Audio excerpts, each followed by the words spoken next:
Hi, in front of me is HUAWEI Enjoy 20 SE, and today I would like to show you how you can operate one-handed mode on this device.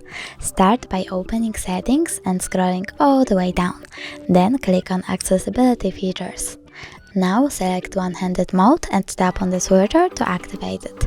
Follow the instructions, so if you are using tricky navigation, swipe across the navigation bar. So I will do that right now. And as you can see, one-handed mode is now turned on. You can turn it off by going into black area over here and tapping on the same switcher. Thanks so much for watching. If you enjoyed this video, don't forget to leave a like, comment and subscribe. Bye!